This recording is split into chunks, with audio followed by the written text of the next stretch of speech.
Peace and love, family. Welcome back. This is Historical Origins, Part 8. Thanks again, guys, for joining me. Today, we're going to get into a lot of Black American history, especially during the 1800s. If you're new here, this is a continuation of a long series I've been doing called Historical Origins, and I encourage you, please go start from episode 1 and then catch up to episode 8, what we're going to do today. Really excited to be back. Juneteenth is right around the corner. So I'm not gonna talk too much. We're gonna get straight into it. Got a lot of facts, and I hope you guys enjoy. But please make sure you like this channel, you share this channel to somebody during this month. You subscribe to it, and make sure you turn the bell on so you can be notified when I drop a new video. So let's go ahead and get right to it. This is Historical Origins Part 8. All right, let's get to it. So if you guys remember, we talked about a lot of different European, settlers, if you will, slave traders really, and murderers, and in the colonial times coming over here and basically settling the land from their perspective. But we know we were already here, et cetera, et cetera. So we talked a lot about that in the previous episodes, but I skipped over this part I'm gonna bring to you next, specifically for a reason, because I want to connect it to today's point. We're going to dive a lot deeper into the 1800s, and that's just the fight back and the will of the Africans. We never accepted slavery, and we've always been fighting in this country. We've never fled once we got here and once we established our own thing. So I want to bring up Lucas Vasquez de Leon. Okay, lived 1480 to 1526, and 1526 is very important because this was the last year of his life. So before Roanoke Colony, and in Jamestown and all of that, we talked about Columbus, but these Europeans were attempting to try to make several settlements over here, and they kept failing because of the fight back of all of the people, the native tribes over here that were fighting back and not accepting what was going on. They knew of these people coming and continuing to try to enter on the land. So De Leon is going to sail before Roanoke Colony in 1526 from the Caribbean, and then uses Ponce de Leon's route, which is this on this map, and then come into South Carolina, the Georgia area, and this is where they're going to try to make settlement. But they only end up lasting for about 3 months because supplies are scarce. The natives that were there, and again, black people have already been there. You know how we make the connection. I'm not going to explain that here because we already did that. So you guys should be caught up enough to know the history of all of these lands. If you don't, make sure you go back. So again, once he gets here, you're going to have an uprising from the people who they tried to held captive and, force them against their will. Remember, I said they were kidnapping a lot of different Africans from the land and then coming back, returning to Europe and then coming back in, forcing them to learn the language and then trying to get them to do negotiations and trade and things like that, or come in as traders to the natives that they knew. Or they would kidnap them and they would go missing, and then they bring their loved one back. So it's kind of like a welcoming, but who did I come back with? So that's very key, and this is the time that they were doing that. But we had the first black uprising here, and they completely overthrew these Europeans, and Vasquez died there. After they got away from the battle, they lost a lot of the slaves there, and the slaves mixed in, with their population. So this is really the first time you're going to have documented writing over here in this land of talking about what's going on, from a European perspective, something that is outside of, the native languages that we find here. So 1526 is critical for foundational black Americans. So they go back to Europe and get overthrown. Now, I want to bring up this point because, again, in Africa, we always hear about African slave traders and things like that. But most of the kings during the medieval times, they were fighting back and fighting invaders, if you will. The Portuguese, and then the Spanish, the French, whoever, all these guys were really mixed European, mutts, if you will, coming into these areas, but representing whoever was giving the most money, Spanish crown, so King Nzinga the First, was really holding it down for Congo and fighting against the Portuguese. But remember, they used a lot of different tactics, along with their natural sicknesses and disease, just, bringing in on the African people.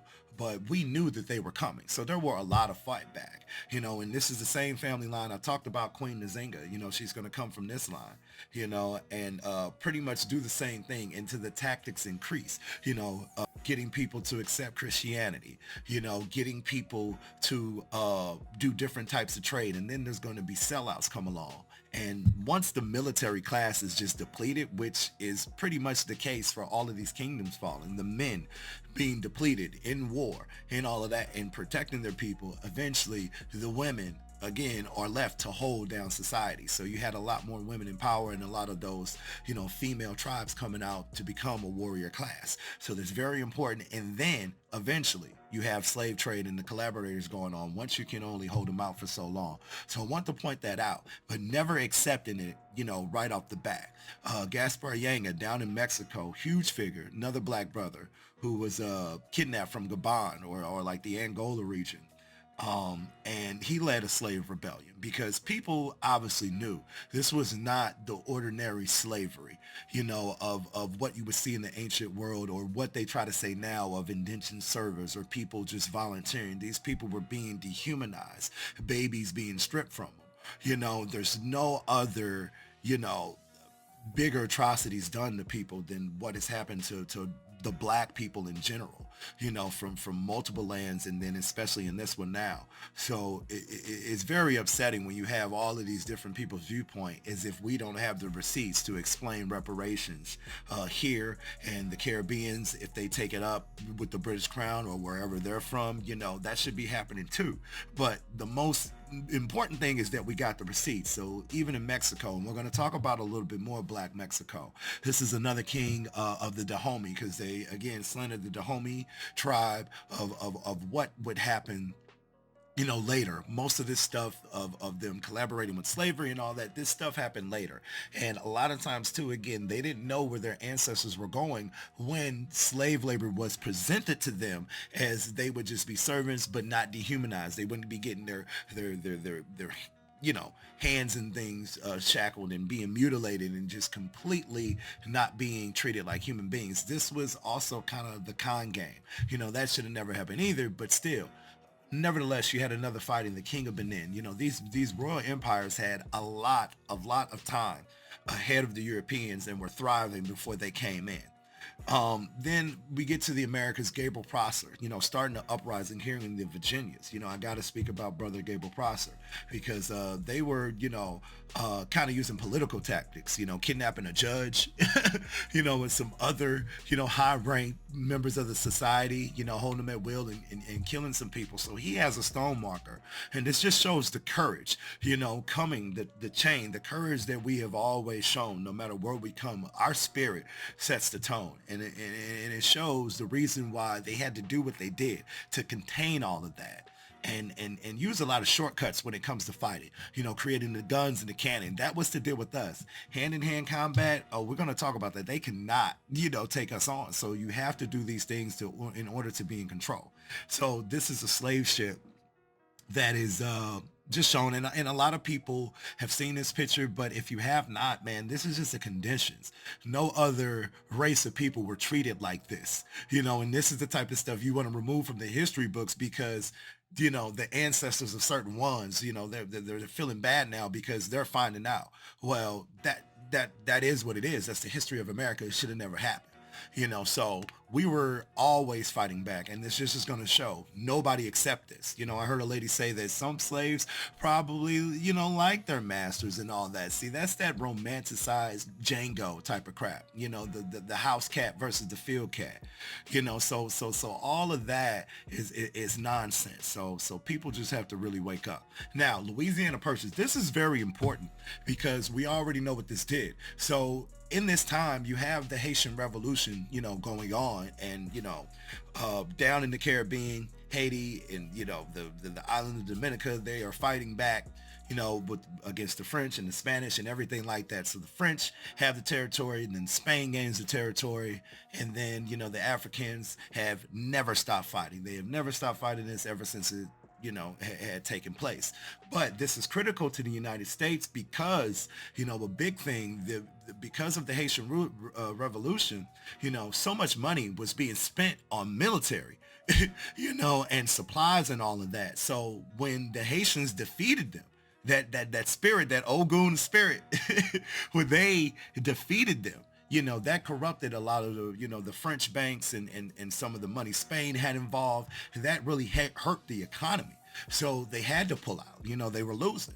So them overthrowing that did help, the situation in the United States momentarily, for black people. But at the same time, it expanded slavery, because now you knew the U.S. were coming for these other territories, and eventually that's what they did.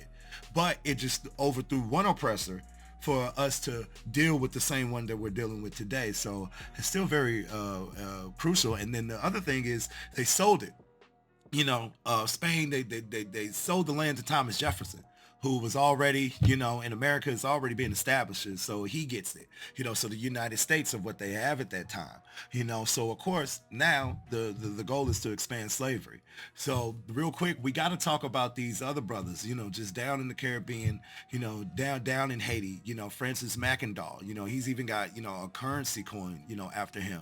But this just shows you that fighter, whether it's mixed in African DNA from the continent to the Caribbean to the Americans, some South American, the spirit was alive. And that is very important to stand on, the African spirit. Some of us say, hey, I'm specifically, just African here. I have no tie to the land, all of that, whatever. You can say what you will, but that phenotype, that spirit, that heart, that DNA, and how we fight back, that comes from an African source. So I just have to say that Georges Bassot and Cicely Fatiman, kind of like the shaman woman of the town, so everybody was important, and everybody was in on revolting and using their resources, using the land against, these white supremacists and these terrorists, and using nature to actually help overthrow them and surprise attack. These brothers and sisters were bad.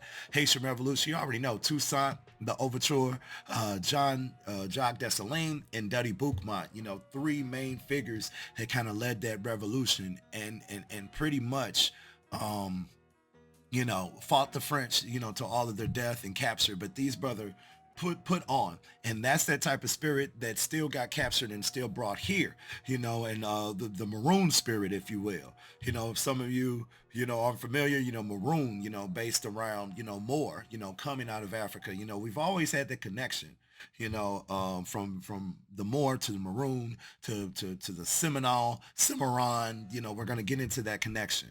So I just want to point this out for those of you who are, into the religion and are still confused on the religion. I have a lot of work on that, especially in historical origins, part 2 and 3. It gets heavy, the foundation of all this. So if you are not aware right now in 2023, you need to study all of these religions, especially Christianity for black people. Sometimes you just have to be open-minded. This is a world about education and a time about education, which is why you can see all of this information coming out. There's no secret. The internet has changed the game. So if you refuse to study and educate yourself, that's on you. But nevertheless, the Slave Bible, 1807, a lot of you know this existed. Some of you had no idea, but a specific Bible written for the slaves. And I bet you still to this day, there's some verses that were in here that are in the KJV. So it is extensions of that, but this is what they gave some of them to try to confuse them. And again, if you know this type of stuff existed, how can you put your trust in where it comes from, the source, when we know what slavery was and how they used it against us? When they did not want us to read, the real Bible, because they felt like some of us would be intelligent enough to figure out the game and the scam. But this was used against you. And if you were going to read, or you were privileged enough to read, you got the Slave Bible. Okay, so the Slave Trade Act of 1807, this is important. And this is only pertaining to the UK. So they outlaw slavery. 1807, they're done. And it's easy to see why they did it, not because they felt sympathy, but because they've already got fat. Europe is a quarter of America, so they've been pillaging. They've had millions of Africans, the slave labor, helped in slavery, got the gold, everything on their continent, and they're not done yet.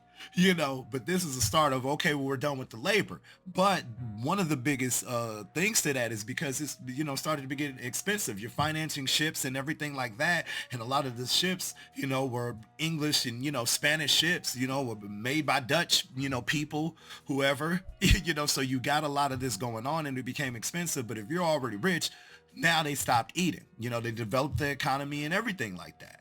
So that cut the U.S. off. That hurt the U.S. because now they're not getting any imports of bodies, which is sick to say. And how dare some of you out there say that we don't deserve reparations? Did you hear what I said? The U.S. was upset because they were not going to get their supply of African bodies from the continent, and from the Caribbean too. So that supply cut off, but it gave rise to something else, and which we're going to talk about. And at this time too, you also have the Mexican War of Independence going to start to take place, and it doesn't end to 1821, but they're going to rise. So Haitians in the Revolution really set the tone. It's going to start to take off like dominoes, the way that I want to connect these points again of the spirit and the fight back, so you got that going on. But because of the lack of bodies not coming from Africa, these sick people,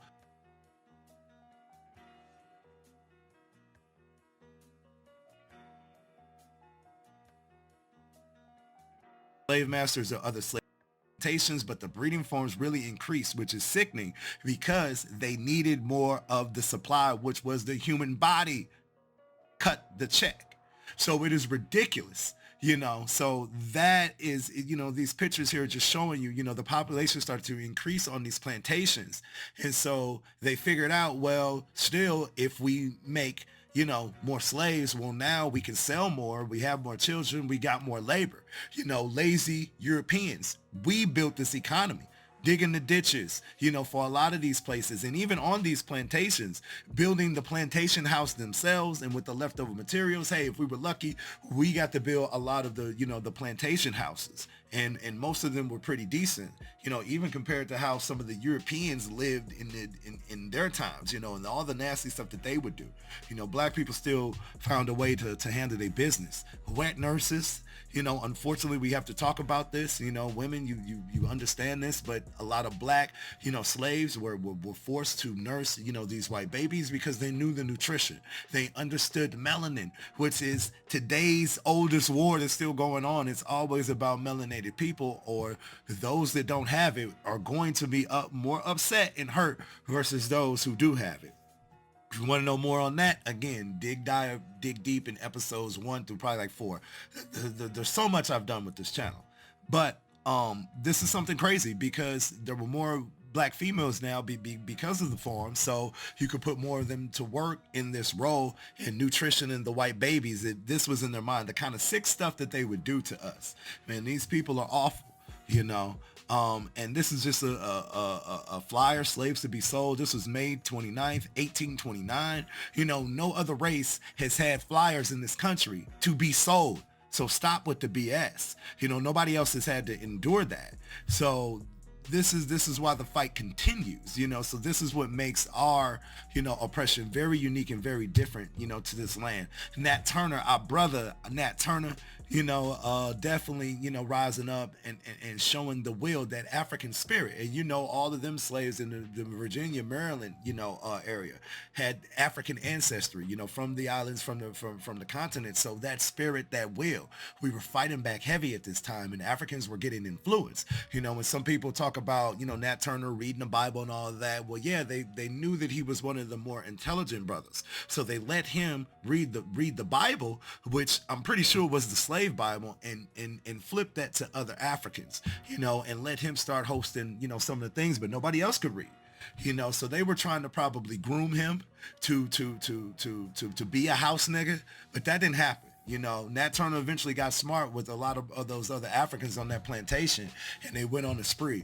Although it did not last for that long, they took a lot of the devils out, if you will. That's what they were saying. And after they killed Nat Turner, just the disgusting things they did to his body, cutting his head, studying his head, doing other things with his body parts, eating some of his body. I heard that. Again, something that they've always been, fascinated with, consuming our bodies, and things like that, and organs. This is old work. Study their history, and it leaves no surprise. So just very, very, very foul people we dealing with. Sam Sharp, I wanted to point this guy out. This is a brother down in Jamaica, started a revolt in 1832, got his own currency and statues, so again, just showing you the uprising spirit that was going around, bouncing back and forth from the United States to the Caribbean to Africa. We were putting in work. We never accepted it. So at this same time in the U.S., you got the Seminole Wars popping off, or what they deemed the Seminole Wars. Now, earlier I talked about the connection with Moore and Cimarron. I said Cimarron is runaway. Might be Spanish or French. I forget where it comes from, but it means runaway, and that's what they were calling, because the slaves were uprising. They're saying our slaves are runaway. Those Cimarrons, but calling them Maroons, rooted in maroon, which there are plenty of maroon colonies all throughout the Caribbean, South America, the black, African tribes, some of them who came over here and settled. So they were already here and starting to get mixed in with Africans brought over, and, the Asiatic, if you will, red and light skinned natives. So again, there were three waves of people, how this land in America got populated. Again, you guys need to go back and we could talk about all that. But nevertheless, so this territory down in Florida was very, very important. So after the wars and stuff that's popping off now, the uprising in Florida starts going on because it's Spanish Florida. Spain has that territory. So again, they've been weak. So because of that, this has started a whole collapse in the country. And now the U.S. is going to step up under Andrew Jackson and try to come in and get these black Seminoles, if you will, out of here. Most of them were black, and again, it's quoted from his general and himself that this was a Negro war. So they wanted to move them from there. Matter of fact, there's actually a Fort Negro on here. But these brothers was turning up and escaping, and when they were flee, they were going back into, some of the swampy type areas, just like in, the other terrains of the Caribbean and Africa. We knew how to always survive wherever you put us. We're going to know how to do agriculture. We're going to know how to defend ourselves, and we're going to know how to use nature for whether it's spiritual healing or some type of defense. That is what the African is, no matter where you place him. So, and that's what we were doing around here. So a lot of them were in the marshes and swampy areas, setting up forts and setting up, battle stations, for these white folks coming in, and they could not deal with them, and a lot of times in histories, there's been a lot of lines drawn by a certain type of African people just standing up and cutting off, white supremacy, from happening. And even on the African continent, down in there in some places in the Congo, they just said, no, we ain't going there. So that spirit, that will is in a lot of us, and we just have to fight and get it back. Most of, a lot of the brothers we making today are very soft. So we've lost that, but nevertheless, so they wanted this area. And if you really trip off of it, all of the area, Spanish, black Florida, if you will, okay, black Florida, they pretty much had the whole entire state, so, and you had a lot of the lighter native Crete, Indians. They live more so in the north. So, and the darker ones were always, in the south, but this is a tropical era. So that explains the phenotype when you get to them. We're going to look at a lot of these black Seminoles, who were here in the natives. So you had the war going on. And then 1820, the Missouri Compromise happened. So now they finally figured out, okay, this is what we're going to do from the territory that we just got from Spain. And they end up making Missouri a slave territory, but in exchange for Maine. So for those who never thought or don't think, I don't know how you don't know this, slavery had been in the north. So they exchanged Maine for Missouri. We'll just do a swap to keep everybody happy, basically, and keep it even from slave states and free states. So the time of, when Lincoln comes in, all that, man, this is what the country was doing. This was the economy. Okay, cut the check. So again, that's what it was. And now you have the nation just basically being carved up and black people trying to figure out what we gonna do. So we're going to talk about Osceola. I want to point him out real quick because Osceola was turning up, and Osceola was mixed Seminole, Crete, all of that, but still had some African ancestry and Scottish ancestry, from the white people that were coming over and, raping some of the native women. So, but he sided with the brothers in the dark skin, the dark-skinned Seminoles. So him being Seminole himself, he was one of the leaders, and you also had black leaders too. So we're going to get to that too. A lot of y'all don't know this.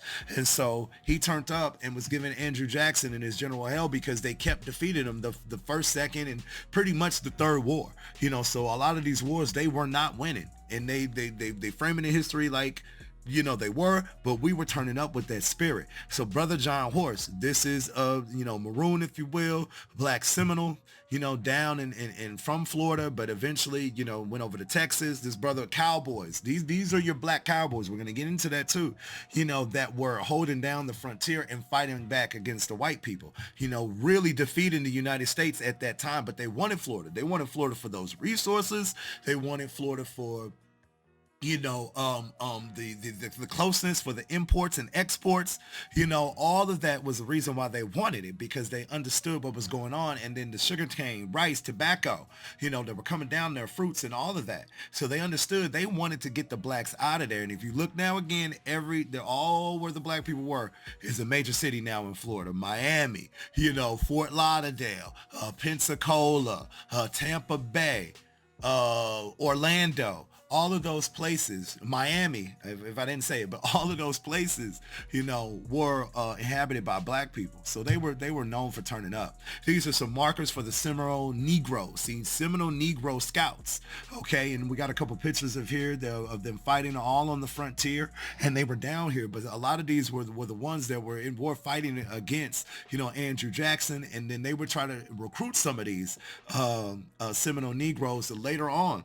And if you look right here, it says they were invaluable because of their uncanny training skills, bravery, and ability to survive on meager rations, including rattlesnakes during the months of famine. I think it says like that. So during the cold, because we were the indigenous people, white people were coming over here getting sick. They did not know how to survive. They did not know how to eat or feed themselves, which is one reason slavery had to happen for them, because they did not know how to work the land or till to it. Only we did. Foundational black Americans, that was the work that we were doing. Okay, so we got to be clear. So they give you shout out to our heritage and everything like that. So the Seminole Negro Indian, these are black men. This is a lot of foundation to a lot of our ancestry coming from the South. If you come from the South, at this time, or if you trace your ancestry back, and people like, that come from the South and those plantations, at least I know I do, both sides of my family. We got Mississippi and Louisiana. Represent my father. Mississippi is my mother. But in those territories, you got a little bit life lived in, in Arkansas and all that. But these were Seminole territories and Seminole lands. The black people working that. Look at these brothers down here. Probably some of y'all long distance cousins, unfortunately, who we may never know, Seminole, but half native and mixed with black. Some of them were enslaved and got away and escaped, again, rising up, fighting for their freedom. We need that spirit back. Now these brothers and one sister that I have on here, which I love very dearly to talk about, but the Black Cowboys. So a lot of these movies, one second.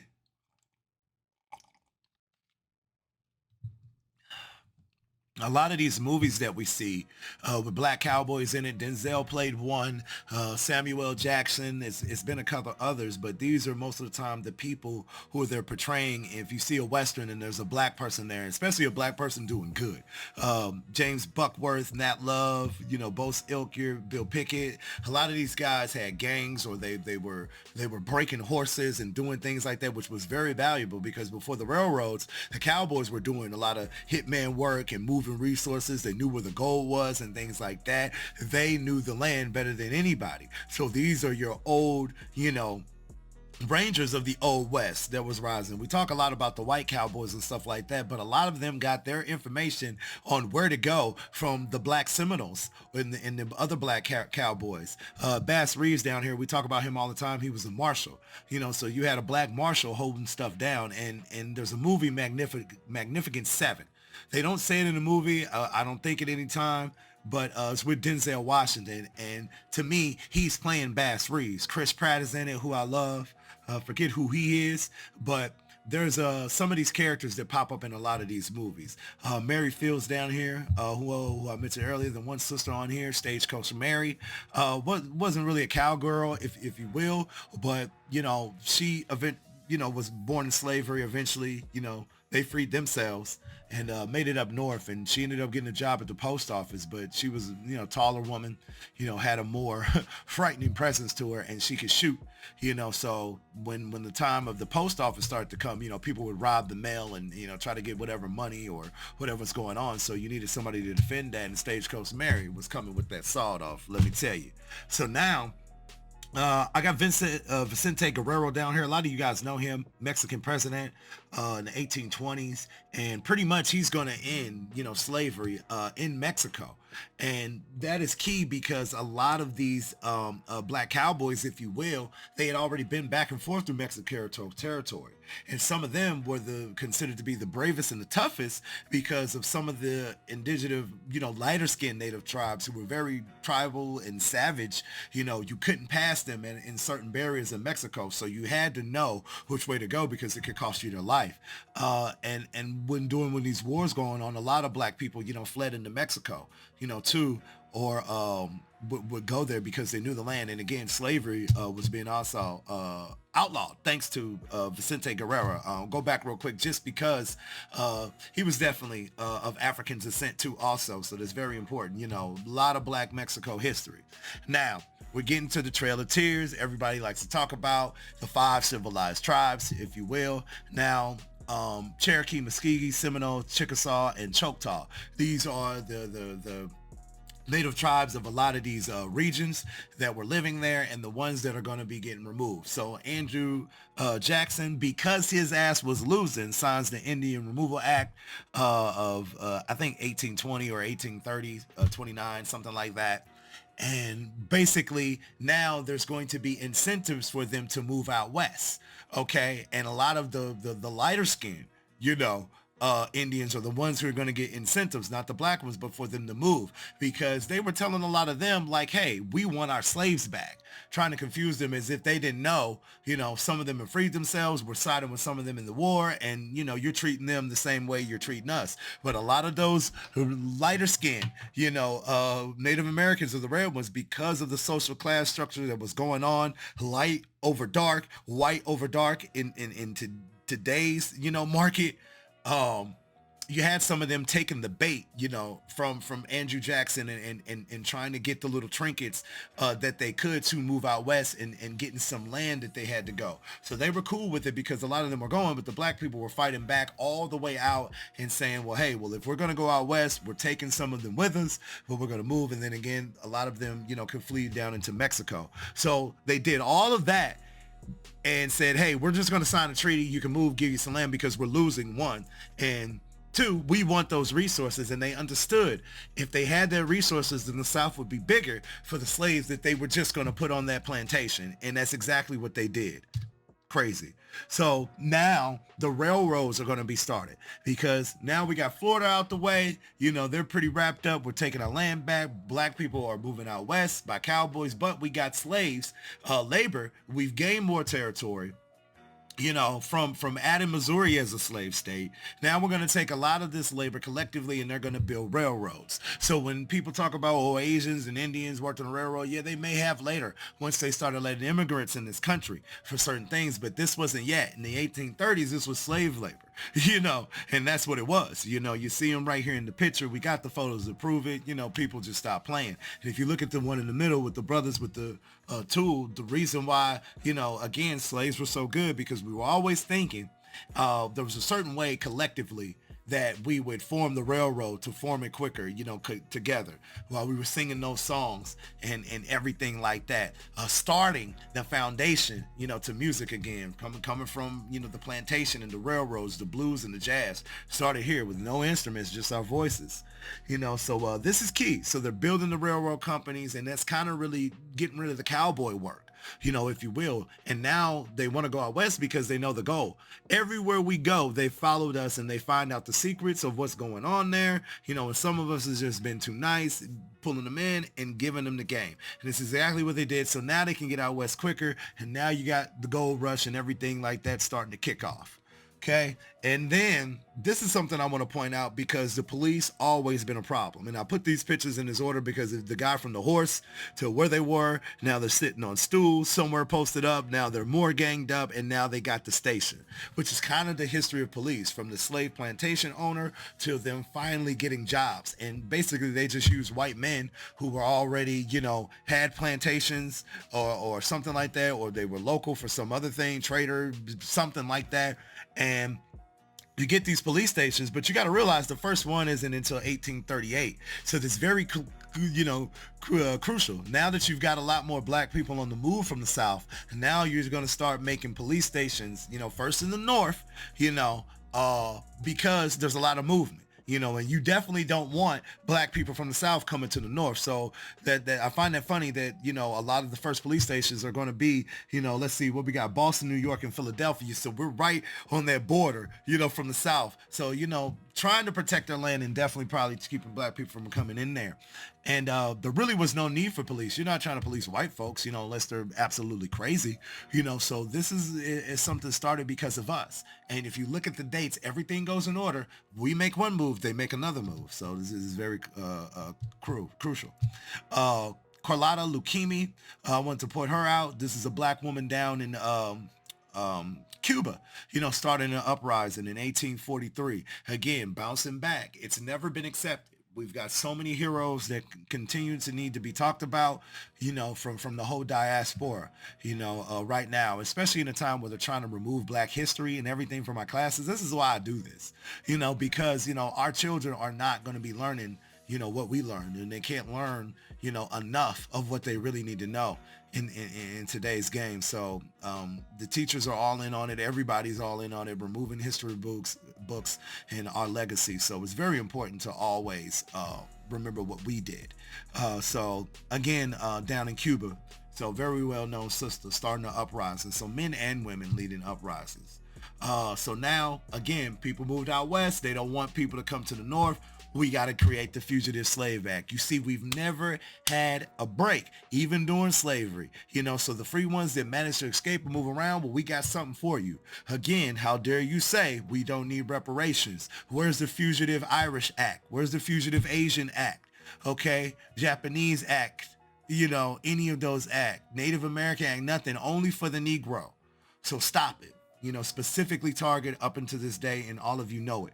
So we just got to get on code and understand that you caught a slave, you was winning. And it was some people just like the slave catching patrol. That's all they started doing. That was going to be the work too. You catch a slave, $150 reward. So you had a lot of white people just doing that and really started policing the land. This is really where that comes from. Now the Civil War finally pops off. It's at a hold. You got the North and the South because of that. And again, domino effect. Now the South, they mad at the North, but everybody's benefiting off slavery. But now it starts to cut. They start to allow it in some of these territories in the North. Civil War pops off. A lot of us know this history. But we got Lincoln in office right now. And the big thing is he had to end the Civil War. Capitalism was starting really to happen, and the South was gaining so much money, and again, they were closer to export, so they were still doing a lot of stuff illegally, I'm sure, probably taking people from the Caribbean, getting stuff from the Caribbean, whatever they wanted to, and so capitalism, started to really, started to take place. And now, everything is starting to go haywire. And the banks are having issues. War is an issue. Wars are getting expensive. So at some point, Lincoln starts to think, obviously, what are we going to do after the war? We got all these Negroes locked up. We got all these resources in the South that the North still is benefiting off of. Okay? But the slavery is tearing apart our country. But the biggest thing is the labor force. You got all of these soldiers. After they come home, some of them, again, you're going to be promised jobs in that, but you're killing the labor shortage. Okay? You're killing families. You're doing all of that. But if I end slavery, okay, we can still pick and choose who's going to get resources, but we can benefit. Okay? The North can benefit and the South can have, their benefit, but eventually we're going to get the whole nation. And that's really, to me, what it was more so about, and that's why after the war, slaves never got anything. So we get the Emancipation Proclamation of 1863. Again, he was thinking about this, but we're doing this. But again, even the wording in here sometimes, gets sketchy of what a lot of historians say of what life was going to be like specifically, after the war with slaves. Okay. But again, I think that they were a little bit full of it. And what they did was, hey, because the white population is also being depleted, let's put this out. You see the sign, men of color, now or never. Now they're going to have blacks get into war because, again, you're fighting to ultimately end it. So everybody's life is going to be expendable if you sign up. So why not add some of the black slaves because they're fighting for freedom? And again, if they can escape the plantation, and if I outlaw it in the South, and they can come work for the North, that'll help us defeat the South. And again, if it was not for the black bodies, we probably had 180,000, 170,000, something like that, blacks that were part of the Union Army. Okay, 70,000 which didn't make it back. What is it here? Yeah, 30,000 infected with disease. So definitely the sacrifice, because again, we never accepted slavery. So we were still willing to die in a white man's war for our people and our freedom. That is real patriotism. Nobody had to really do that to fight to really free your people. And you got two white sides on each other, like we still want the resources. So it is completely ridiculous when people say we don't deserve reparations. All of these ancestors here we can prove. So they're going to get blacks in the war. And if it was not for the blacks, they would not have won the damn war. Because they put a lot of us on the front line, and they knew that spirit, again, that maroon spirit, that foundational black American spirit, that African spirit, all of that combined now in what we have in FBA soldiers. Yeah, they're going to take that. Okay, and shout out to Sister Kathy Williams. This is the first black woman to enlist. So you even have sisters riding, because slavery was that bad, and they know what happened to their ancestors. So we're going to do that and go up against the South. Now, this is the biggest thing to me because you got an act to encourage immigration in 1864. Wait a minute, hold on.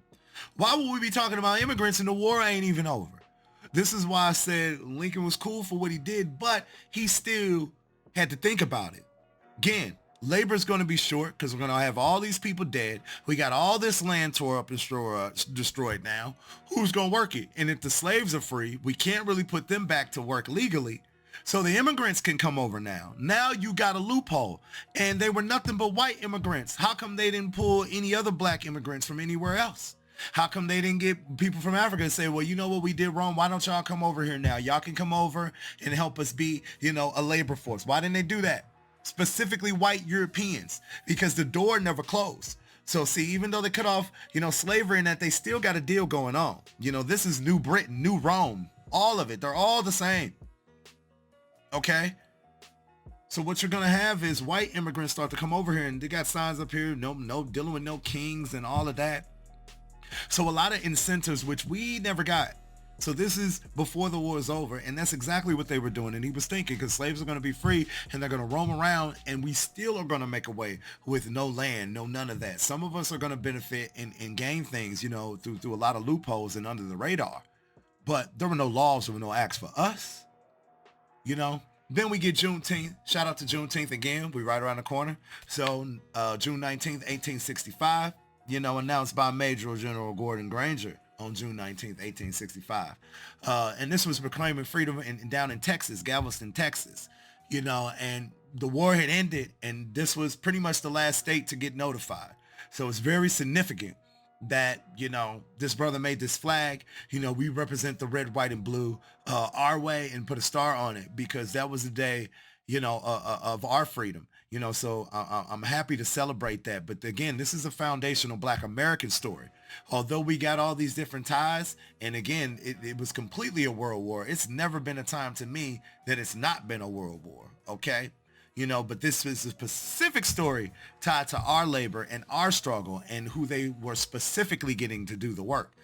So This is all I got to say about that. Now, this is very important for a lot of you who love Mardi Gras and all of these other things, okay? We got the Mystic Crew of Cosmos. What is that? This is the foundation and the origins of the KKK, all right? So there's even a book on it and tell you how they got started. You know, these crews and carnival crews and anything with mystic or something with a crew with a K, you know, that is, you know, your founding to the Ku Klux Klan.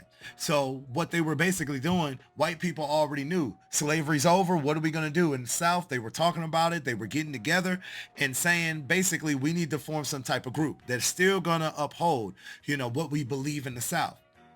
Okay, no matter what. Because really, now we just sharing the resources, but we still got to treat black people like crap. All right, but we're still going to get over. So the KKK is going to get spawned out of this, you know, December 24th, 1865. You love it? They just do it through the holiday season. See, this is the type of energy that they're celebrating. While you talk about Christmas gifts and Christmas Eve and all this other stuff for the babies, this is what they're on. And you trying to figure out why we cannot liberate ourselves because you keep putting energy into the wrong things, you know. So this is very crucial. Ku Klux Klan, man, here's right here. This is the evidence. Okay. So this is also something that I want to point out. And a lot of these were led by the Klan. There is 25 cities on here and some leading up to modern day. We got the map here, but this is all a racially motivated massacre or an attack. So when they say pull ourselves up by our bootstraps, screw you. Think about this. Every time we've tried to do that, and even with white people leaving us alone and we've rebuilt our cities, we go build our land, we do all the work, we do the labor, and we still get attacked because y'all know that ain't enough. You have to keep your foot on our necks because you understand it would be over if you did not. And this is the proof. There aren't no white cities all around US or no immigrant cities or no otherwhere else, you know, Asian for that matter, you know, that have been racially attacked like this in the United States. Give me two. You know what I mean? Come on now. These and some of these were government orchestrated, especially when we talk about Tulsa. You know, you get to Tulsa, Oklahoma. We're not going to get there yet, but a lot of those, you know, black Maroons and black cowboys, black Americans and all of that moved out west, that was the foundation of Tulsa. Everywhere we went in some of these other cities, man. So y'all need to stop playing. Now we get the Reconstruction Act. We know what's going on over here. They just basically trying to divide up the resources. So they're saying, well, we got these 5 different, you know, military districts, military bases and whatever. They'll get these resources. You'll get these resources. But again, after slavery, it's still about us. What we're going to do. And during the Reconstruction Act, what did we get? We got absolutely nothing. We got pushed to the side. You know, some of us stayed on plantation, which we can, you know, do in I know in my family, you know, the Greenwood plantation in Mississippi, we have that history because some of our ancestors were still there, you know, after the fact, sharecropping, still picking cotton, you know, okay, because we had nowhere else to go and we were still surviving is the point, still doing our thing. Sister Callie House, I want to point her out real quick because this is, since we've on this whole thing and wave of reparations, y'all better get on code. This is lineage-based reparations, okay? Callie House was her and her organization, the first to try to sue the U.S. government for reparations. And this was, you know, based on a lot of things, but look here, 68 million was the amount of cotton tax collected between 1862 to 1868, $68 million. Okay. And we never got a cut of that. That's what we talking about on cotton tax. Who picked the cotton? Black people. Stop playing with me. So y'all need to research this sister and just kind of understand some of her tactics and what she was doing as this reparations battle continue, and we will get our check. Convict leasing system. So this is something janky now too, because now you got the police control, you got the KKK, you got them doing all kind of stuff, attacking cities, never left us alone. Okay. So when you got sentenced to jail, a lot of these janky sentences and brothers getting locked up for nothing here, left and right, you know, just absolutely ridiculous stuff. And some of the brothers were guilty, you know, killing slave masters and things like that. So, you know, hey, I agree with that. But nevertheless, we're going to make a law where you can use that labor. So that's pretty much continuing slavery.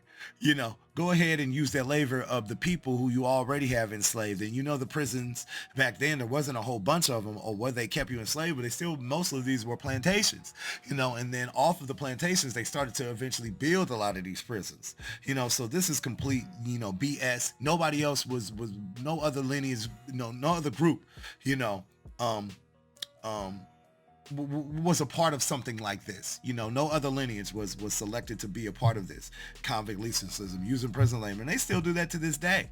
It was specifically us. All right, now this blue-eyed bastard here, this devil, King Leopold II.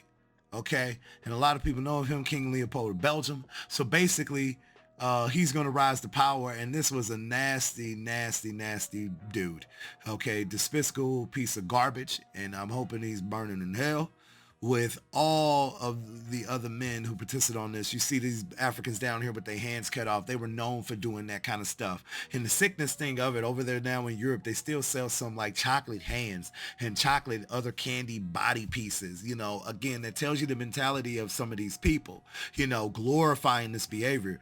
But he rises to power, and this is going to ultimately give rise to the Berlin Conference. And even America was a part of this conference. And this was just, well, what are we going to do with Africa? The slave trade is over. We're not giving you more bodies out there, but they are so rich with materials, gold and petroleum and coffee and tea and diamonds and uranium. And this is still what it's about today, this war, the resources in Africa, and again, what goes around comes around. The world is at a karma turn. Okay. And the way that we are doing our thing genetically, eventually, those who control the ancient world, the appearance and what that looked like and the power of that status will soon return. Okay. Because again, listen, that's just how things go around. That's just how it plays out. Okay. So again, all of the natural resources, they sat here and carved it up. Okay, again, the intentional act. This is reparations on. These are all the European countries. America had Liberia or Libya, and the president at this time told them they couldn't touch it because of the rubber that was coming there. That is getting ready to pop off the Ford plant, companies and all of that. Which again, too, the inventions during the 1800s, I'm going to do something separate on there. The Black American inventions during that time that were stolen or not patent, that we did, we gave rise to everything, because of our intelligence and what we knew in the land of just certain, things that you were going to do. Okay. So we're old just for that alone, so this is something they did. And funny enough, Germany got the smallest cut of Africa. Which in my opinion, that's going to give a lot of raise to some of these other world wars and what's going on because of the pieces and how much resources that they were getting for Africa. But we're not going to use the labor. Now, how can we, economically, deprive the continent? And that's what they've been doing still to this day. After this, back to the U.S., the Plessy versus Ferguson case pops off because now again, the white supremacists had to continually think, well, what can I do? We've never been left alone. So brother sits in wrong section of the train. Now we got to make it a law because certain people are uncomfortable and you cannot sit with them. So this is going to give a whole, rise to that separate but not equal case, and this is really what this is about. A lot of us know about this, but again, I have to make a law to continue your oppression. So it's always been done. The only group that's ever happened to.